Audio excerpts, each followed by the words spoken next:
हमारे सेगमेंट मिलो पाकिस्तान से में आपकी मुलाकात कराते हैं एक ऐसी ज़बरदस्त एमएमए फाइटर से जिन्होंने अपनी एक ख़ास जगह बनाई है। अगर इनके निकनेम के बारे में कहा जाए, इनको आर्म कलेक्टर कहते हैं, which has something to do with fighting style. इवेंट से डायरेक्टली पूछूंगी, लेकिन आपको बताते चलें कि she has become the first Pakistani internationally competing woman in mixed martial arts, training in various disciplines and joining the one championship. हमारे साथ मौजूद हैं अनीता करीम। अस्सलाम वालेकुम अनीता। Assalamualaikum. अनीता, बहुत बहुत मुबारक having this very unique disposition as the only woman MMA fighter. मुझे बताएं कि आम तौर पे लोगों के लिए बड़ा मुश्किल होता है इमेजिन करना कि ख़वातीन मिक्स मार्शल आर्ट्स में अपनी एक यूनिक पोजीशनिंग बना सकती हैं, फ़ाइट जीत सकती हैं, पाकिस्तान को रिप्रेजेंट कर सकती हैं। आपने ये कब और कैसे चूज़ किया? वेल जब मैंने चूज़ किया तो ऑब्वियसली मेरे लिए भी थोड़ा सा हार्ड था, क्योंकि मिक्स मार्शल आर्ट बहुत टफ गेम होता है और हमारा यही जितने भी हमारे ख़वातीन हैं उनको पैगाम देना था कि हम भी कर सकते हैं और हम ये समझते हैं कि हम कमज़ोर है या हमसे नहीं हो पाएगा, तो उनके लिए हमारा यही मैसेज था कि नहीं, हम सारी चीज़ें कर सकते हैं। ज़बरदस्त। मुझे ये बताएं अनीता कि शुरुआत में आपको अपने स्किल को, अपनी ट्रेनिंग के लिए, मज़ीद अपने गेम को बेहतर बनाने के लिए you even move to Thailand. तो थाईलैंड में जो आपका एक्सपीरियंस रहा है, ट्रेनिंग रही है, उसके बारे में हमारे व्यूअर्स को बताइए।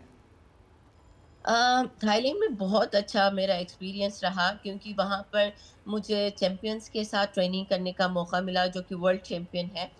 तो उनके साथ मैं ट्रेनिंग पार्टनर थी और वहाँ पर ये कि हर तरह के लोग आते हैं, हर कंट्री से लोग आते हैं और मतलब डिफरेंट नॉलेज हमें मिलता है, तो वो बहुत मेरे लिए हेल्पफुल रहा। अनीता, वहाँ के ट्रेनर्स के ट्रेनिंग स्टाइल के बारे में क्या कहेंगी? उनके पास कौन सी स्किल्स और एक्सपर्टीज़ हैं जिसका आपको, या फैसिलिटीज़ हैं जिसका आपको एक फुकदान या गैप पाकिस्तान में नज़र आया?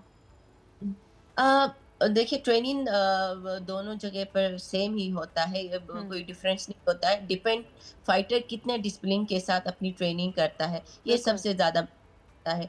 दूसरा ये कि अपॉर्चुनिटीज़ हमें बहुत अच्छी मिलती है, नो डाउट। यहाँ पर पहले बहुत मुश्किल से फाइट्स मिलते थे जो कि एमेच्योर फाइट्स होते हैं।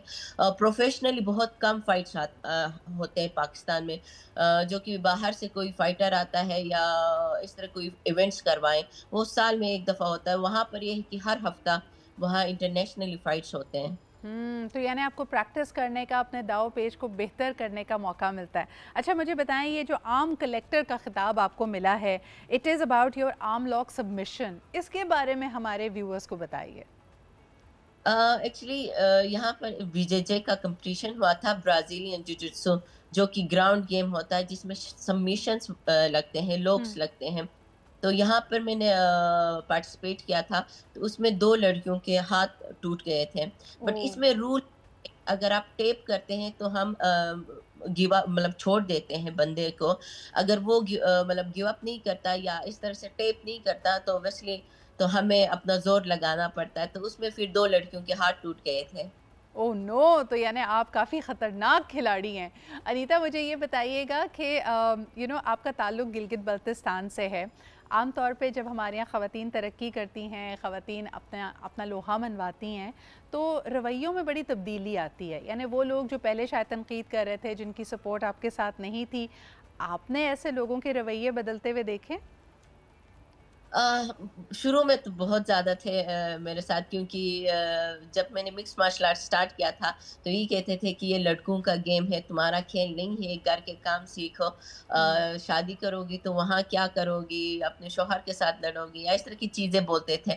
बट जब मैं पाकिस्तान की पहली फीमेल फाइटर बनी और जब मैं अपने गाँव चली गई, तो अब हर हर माँ बाप यही कहते हैं कि आपने अनीता करीम की तरह बनना है। क्या बात है, ज़बरदस्त Anita, you are definitely an inspiration for everyone. मुझे ये बताइएगा कि आजकल पाकिस्तानी यूथ में हम कहते हैं कि डिप्रेसिव टेंडेंसीज़, एंजाइटी, स्ट्रेस बहुत ज़्यादा है। हम जानते हैं इंटरनेशनली बहुत सारी रिसर्च ये कहती है कि अगर आपकी स्पोर्ट्स में इन्वॉल्वमेंट हो तो ये आप में डिसिप्लिन लेके आती है, होप या उम्मीद को उजागर करती है, आपके अंदर ये सलाहियत पैदा करती है कि आप एक गुड स्पोर्ट्समैन स्पिरिट के साथ ना सिर्फ उस गेम को बल्कि ज़िंदगी को भी लेकर चलें। तो आप क्या कहना चाहेंगी उन नौजवानों को जो किसी भी वजह से मायूसी का शिकार हैं? दैट्स 100% ट्रू, कि अगर आपको डिप्रेशन है, इस तरह कोई भी चीज़ें होती हैं, sports is the best way, आपको हर चीज़ से रिलीफ़ देता है, आपको एक अपनी ज़िंदगी का मकसद बताता है एक्चुअली। सही। हम सब पे इस तरह के हार्डशिप गुज़रे हैं, हम सब ने बहुत टफ़ टाइम देखा है, बट द थिंग इज़ हमने अपने आप के साथ लड़ना सीखा है, हालात के साथ लड़ना सीखा है।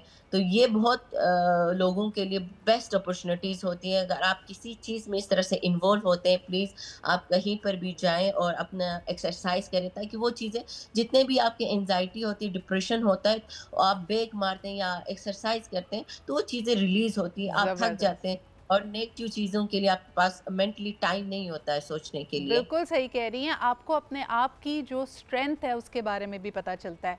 अनीता मुझे बताएं, आपने शुरू में जैसे ज़िक्र किया कि जब आपने इंटरेस्ट लेना शुरू किया एमएमए में तो लोगों ने ये भी कहा कि शादी कैसे करोगी, फिर क्या शौहर से लड़ोगी। तो अब फैमिली लाइफ को, पर्सनल लाइफ को कैसे देखती हैं? इरादा है what's happening in your personal life, हमारे व्यूअर्स को ये भी बताइए। अल्हम्दुलिल्लाह, लाइक दोनों तरफ से मुझे सपोर्ट मिलता है, हाँ। माँ-बाप की तरफ भी और हस्बैंड के फैमिली की तरफ से, इन-लॉज़ की तरफ से भी। तो ज़बरदस्त। शादी के हाँ 2 हफ्ते बाद ही मैं इस्लामाबाद आ गई थी, क्योंकि मेरा अपकमिंग फ्लाइट था उसकी ट्रेनिंग के लिए। तो अल्हम्दुलिल्लाह मुझे सपोर्ट दोनों तरफ से है। This is so wonderful. तो आप पब्लिकली एक्नॉलेज करती हैं कि आपकी तरक्की में, आपकी अपनी फील्ड में आगे जाने में आपके पेरेंट्स के साथ साथ आपकी इन लॉज और ख़ास तौर पे आपके लाइफ पार्टनर की सपोर्ट का एक बहुत अहम किरदार है। जी अनीता। जी, जी, जी। और आप इस हवाले से फिर मर्दों को क्या मैसेज देना चाहेंगी, क्योंकि कई दफ़ा मर्द हजरात सपोर्ट बनने के बजाय रुकावट बन जाते हैं अपनी अपनी बीवियों के और अपनी घर की ख़वातीन के ख्वाबों के हवाले से, उनको क्या पैगाम होगा आपका? एक्चुअली मैं ऐसे मतलब फैमिली से बिलोंग करती हूँ, जहाँ पर मेरे भाइयों ने मुझे बहुत ज़्यादा सपोर्ट किया, क्योंकि मेरे भाई खुद मेरे कोचेस हैं। हम्म। एंड जो मर्द हजरात जिन जिन खवातीन को सपोर्ट नहीं करते हैं, प्लीज़ आप कहीं पर ट्रेनिंग करें, एमएमए की ट्रेनिंग ज़रूर करें और उनको एक मुक्का ज़रूर मारें, ताकि आप अपनी तो यानी अपने राइट के लिए खड़े हो, वरना हमारी आर्म कलेक्टर अनीता तो हैं ही मौजूद।